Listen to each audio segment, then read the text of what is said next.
Welcome to It's a Woman's World, a show which discusses any or all topics under the sun that are of interest to women worldwide.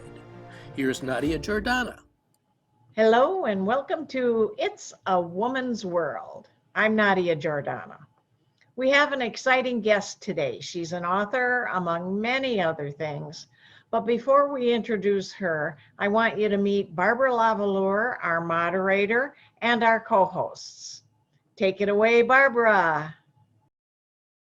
Thank you so much, Nadia. I am really honored to be here among this group of very powerful women, and including our special guest today, LaBelle Nambangi.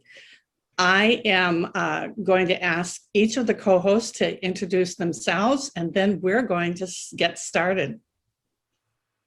Susan, why don't you take it away with your name and Sure, I'm Susan Strauss. I'm happy to be here. I'm particularly interested in your topic, LaBelle, because I deal with some of these same things professionally. So I'm looking forward to hearing all about international patriarchy.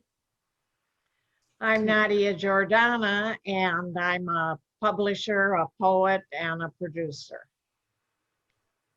And I'm Beverly Crosby, and I'm also a producer and a storyteller. And I'm excited about this information today, and it's so exciting to see how you help so many women and see the similarities from one country to the other, and how you have to work with the same type of situations. And I'm Melissa Nambangi. I'm very happy to be on this show today because this is along the lines of my work that I do on a daily basis. I want to hear more about it. Great. Thank you. Thank you so much. And I am an international photojournalist of about 5.5 decades. And I love posing questions.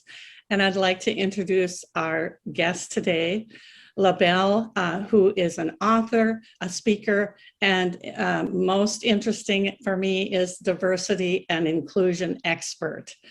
Her book, Women Who Soar, Stories of challenging the status quo and breaking the global patriarchy, is a very, very interesting topic. So LaBelle, please tell us a little bit about yourself.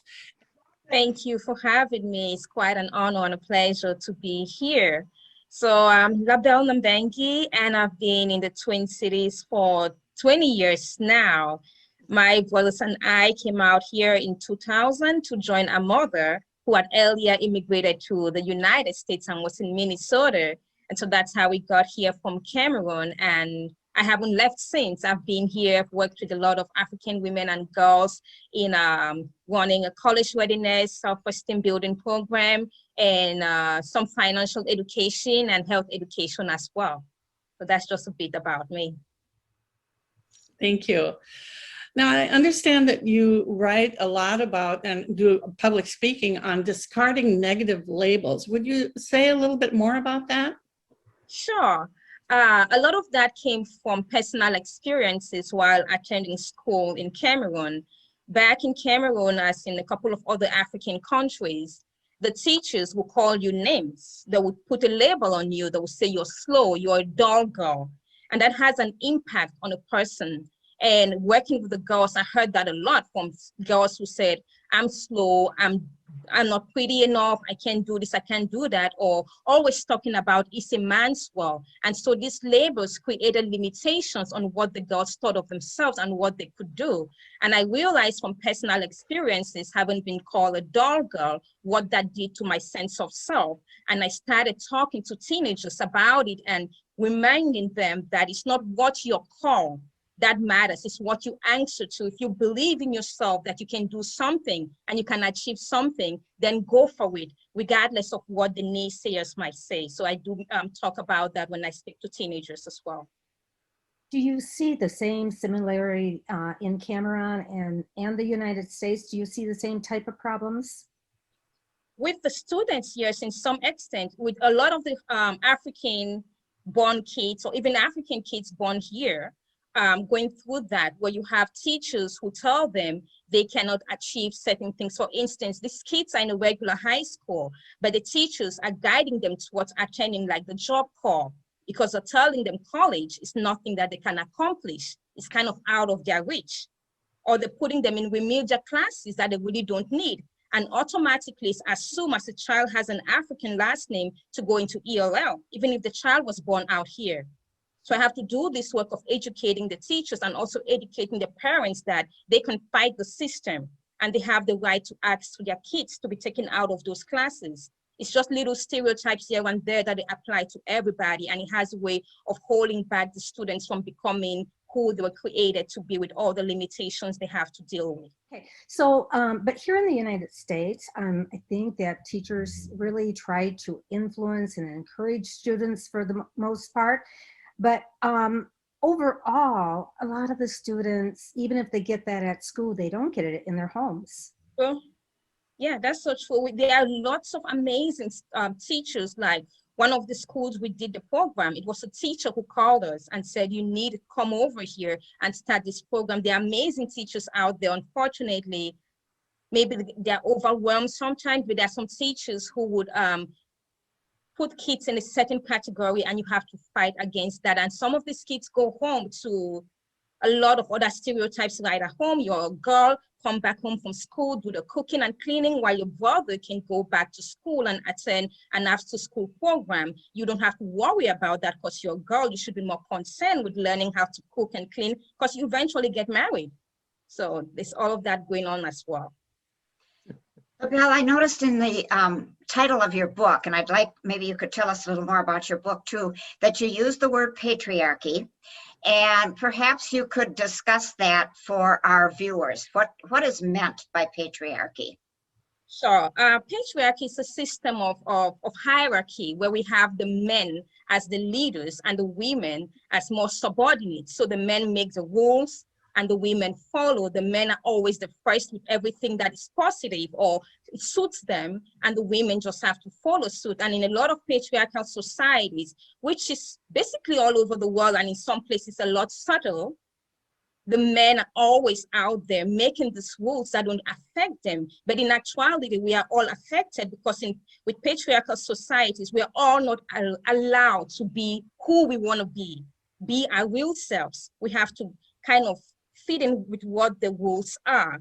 So when I was back home and I saw a lot of situations of women being kicked out of the marital home, and it's like it's the man's home, girls not being sent to school or taken out of school in favor of their brother's education and being prepared for marriage, women also having to deal with financial dependence. I just thought it was a situation that happened in Cameroon, and then I learned it happened in other African countries. Then when we came out here and my mother started the Minnesota African Women's Association, working with African immigrant women, we got calls from non-African women who wanted to come in and benefit, especially from the financial literacy education piece of it. A lot of the women had the same situations going on at home. They were not in charge of their own finances. And that kind of made me realize it was all the world over. And I spoke about an Asian woman in the book that I met. I spoke about the Caucasian girl we met in the program who always talked of what her mom went through at home with the dad being in control of finances. And she had to take permission to do any little thing with the accounts. And I realized this is a problem we are all facing in different, ways across the globe. I was wondering how your book is being received by the African women who read it and the African men who read it. Do you have some reactions you can share with us? Yes, I've had quite a few mixed reactions. I've had women who were very excited that I wrote about the book and I'm sharing all the stories. And I've had women who said, you shouldn't say that about your culture. I've had men who've called me and say, okay, you say the men and the women are equal. Why is it that when it comes to the yard work, the man has to do it? If you all are so equal, why don't you go out there and take out the garbage and do the yard work? I've seen other men who said, this is eye-opening. It's commendable that you're talking about this. So the reactions have actually been kind of mixed. So when you talk about the status quo in the book, and how do we how do we reverse that or minimize it? What are some of the steps that you recommend? Well, one of the steps I mentioned was it has to start right in the home. We have to train our kids, not because you do this because you are a girl, you have to do this because you are a boy. We have to let the kids do whatever it is that they feel like doing within their strengths. We have to have, respect for one another within the home. A lot of homes have this whole thing of the mom is the cook, and it's kind of minimized, Boys don't cook, women cook, women's work. We need to stop that. And in society, when we see that at work, even at the place of worship, we need to call it out. We have to stand up for one another. That's what we need to do every time. And also, it has to take men and women to do this fighting. We're on this planet together. It cannot be an us versus them situation. It has to be everybody calling out what is wrong. Wrong is wrong. It doesn't matter who's doing it. So those are some of the steps we have to do, but it starts with the individual. It starts with the home. Thank you. Nadia, I know you have a question, and after your question, let's hear from LaBelle read some of her book. It struck me both when I was reading about you and when you were speaking a moment ago about that teacher that labeled you a dull girl, and I think I also read a pretty girl with no stuff, or however he said it, but it meant the same thing. Yes. And you're working with some after school programs now within the community about self-esteem and diversity. Could you talk a little bit about the programs that you're spearheading? Sure. With a lot of these programs is specifically African girls, and sometimes we have girls from other ethnicity that come into the program. We start with a lot of self-esteem because a lot of these girls coming out here away from their culture and trying to get into the new culture, they face a lot of challenges. A lot of them face isolation in school. They are being made fun of. They are laughed at because of their names or their accent, and they don't feel like they're fitting or they're worthy. So they start having this self-doubt of like, I'm an African, I can't do this, I can't do that. I'm not like the others. So I go in, we start the program, we talk about the sense of self, and we learn a lot about African history, about African culture, just so they know where they're coming from and what they should be proud of, and know that every part of the world is good and there's bad, and there's nothing to be ashamed of for being an African. So we start with the self-esteem piece, then we build up to leadership, and then we start talking about all the other cultures. So for International Women's Day, for instance, we show women of different ethnicities and culture and talk about the many things they are doing in the world, what women do to empower themselves and others and make the world better. But the self-esteem piece always comes in first. So LaBelle, even the title of your book, Women Who Soar, lifts us up.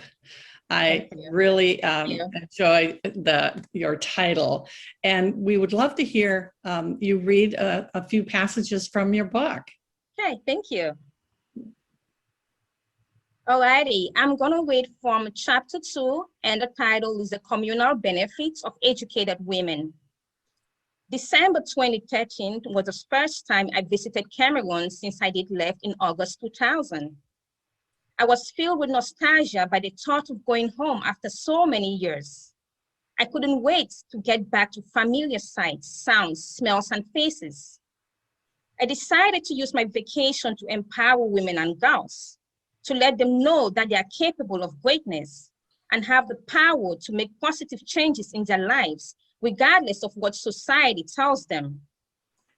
In my search for a group to work with, I came across a nonprofit for teen mothers, Teenage Mothers Institute, and was immediately captivated by its motto, a social venture incubator for girls and young women to discover their own potential as change agents, a theme so dear to my heart.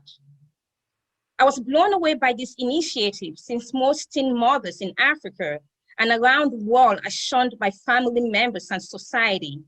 They are judged harshly and considered failures. I contacted the center and was given permission to speak with the girls. Favor, the youth worker, cautioned me not to get my hopes up.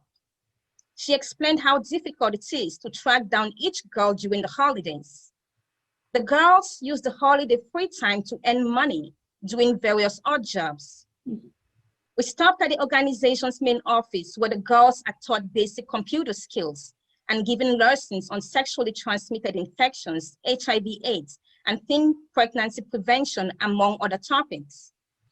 The executive director told me about the center's enormous financial challenges, even though it costs less than $100 for some of the girls to complete a certification course or get their high school diplomas.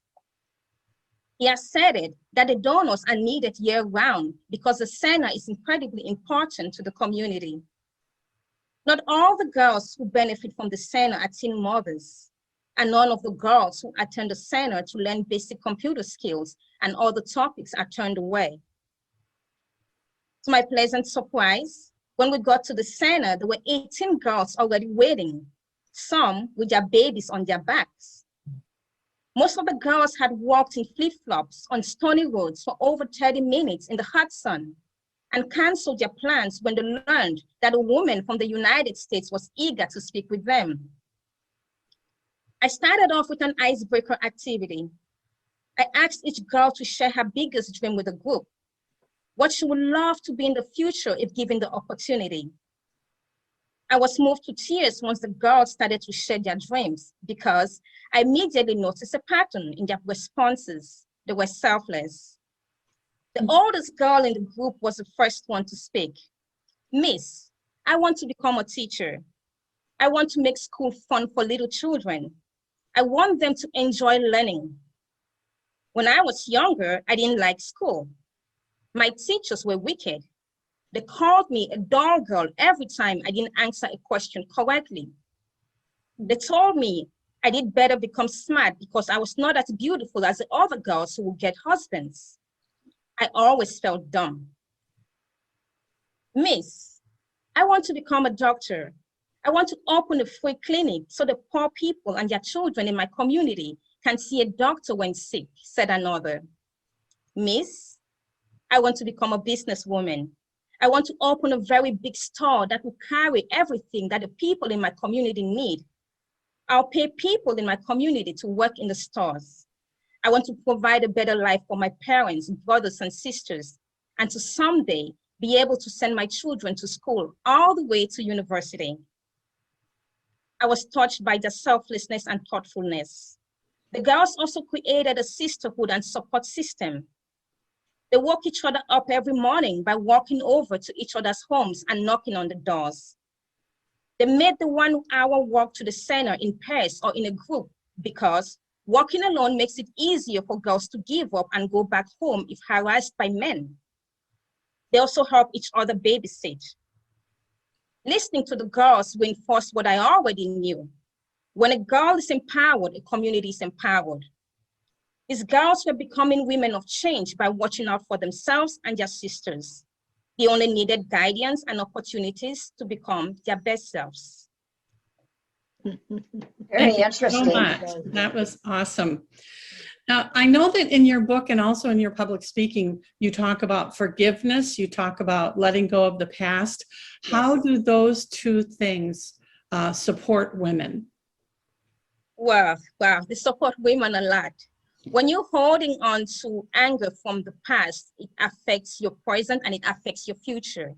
You have to let it go. You're doing it for yourself, not for the person who hurt you.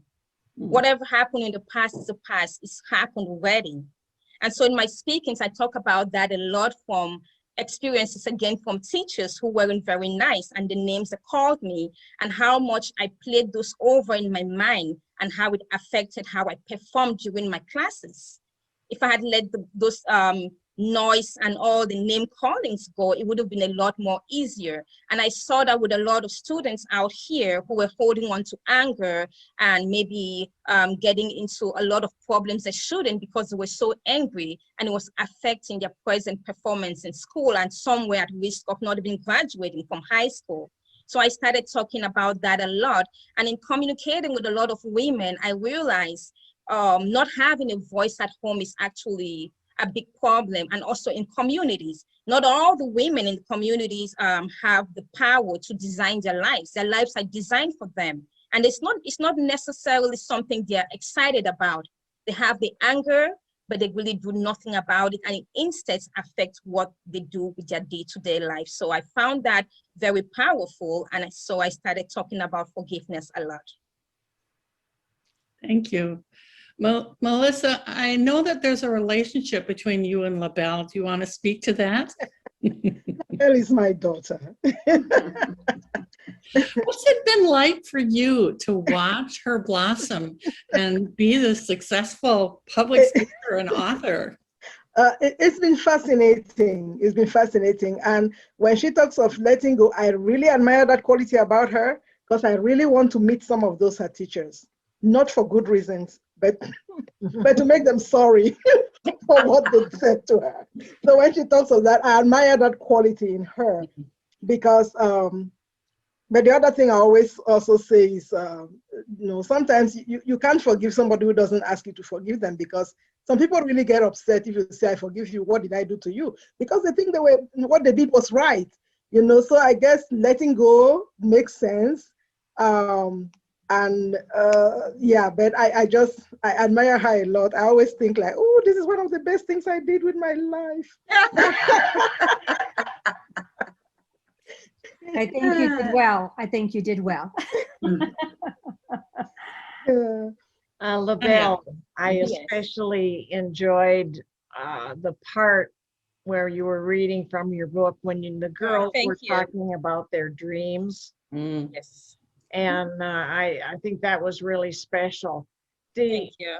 You make personal appearances and you speak at different places. What are some of the venues that have benefited from your talks? Wow, right after I published the book, after speaking at the library, the first call I got after that was to speak to students at UCLA.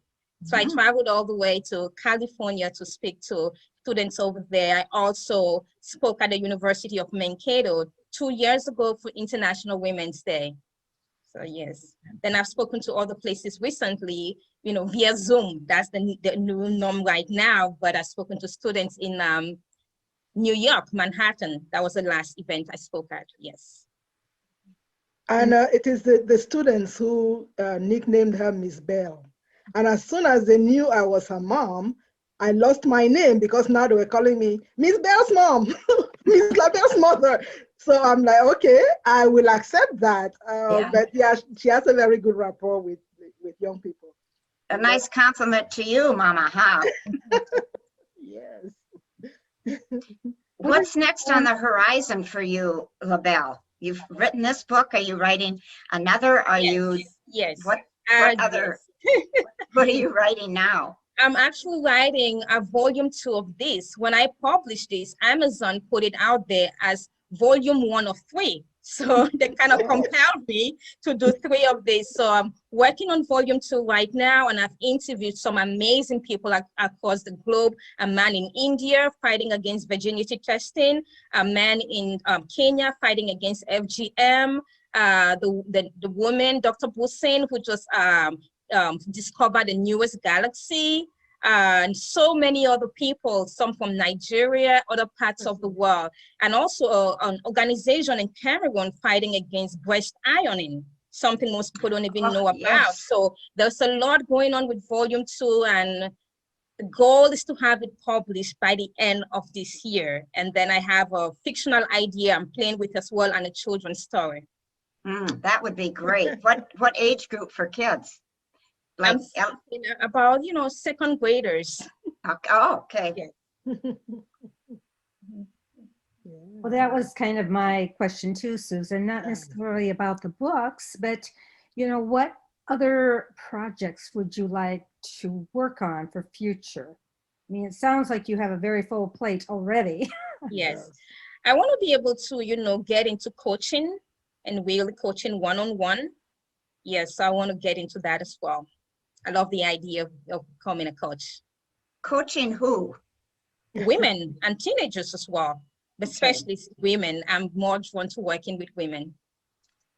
What would you advise our viewers when they witness some of the cases that you speak of, where women are either put down or not lifted up when they could be in a conversation. What would you say that we could do as women in our own right? We have to call it out. In the book, I came up with a definition for what a woman of change is, because that's the best word I could use to describe all the women I featured in the book. And my publisher and I talked about it, and we're like, they are women of change. And the definition is, a woman of change believes women and men are inherently equal, and that we all will start to benefit when societies and cultures start to reflect this natural equality. A woman of change advocates for herself, her sisters, and her friends through work, family, and politics. So we have to become women of change and men of change as well, to stand up and call out the injustices women and girls are faced with. And that's one of the reasons I include men in the book, because I believe that if we're fighting this injustice just by ourselves, it's gonna take a lot longer. We have to bring the men in. They have to understand the part they play in it, and they can also use their privilege to help the movement. So see something, say something, in other words. Something, right. Yes, call it out, yes. Okay. I really like the fact that you work with children, girls, especially in maybe second grade at a very young age. It makes such a difference on the outcome of their life. Mm-hmm. So hat off to you for doing this. Yes. Yeah. For sure. Yes. I was just going to ask, how receptive or not do you find men when you talk about these issues, particularly when we're giving the framework of patriarchy? How defensive do you find that they are? It varies. There are a lot of men, especially fathers of girls, who are starting to see that some of the ways women have been treated in the past is not the same way they want their daughters to go through. So it varies. Like one of the men I invited to a program who challenged me beforehand, like, you're just calling me to some women's stuff where you'll be talking down on men. I wouldn't learn anything from it. And I said, no, come on over. And when he did, he was grateful. He said, you know, as men, we do not think about this because we're the beneficiaries of the system. But in actuality, we are all holding ourselves back. I have a girl, I don't want to do this to her. Said, thank you for, having this conversation. And I'm glad I actually attended the event. So it kind of varies. Well, you must be powerful in your message then when you've got men that are saying, oh, I never thought about it this way. I had a grandfather who was, we could call him a feminist, so yes. Oh, wonderful. Very good. Well, thank you to all of you, especially to LaBelle. I'm as proud as your mother is. Well, probably not quite, but it's always inspiring to see young women who lift up other women and girls, for sure. So thank you so much, each and every one of you. You had great questions. This has been interesting and informative. It's a woman's world. Thank you, it's been fun.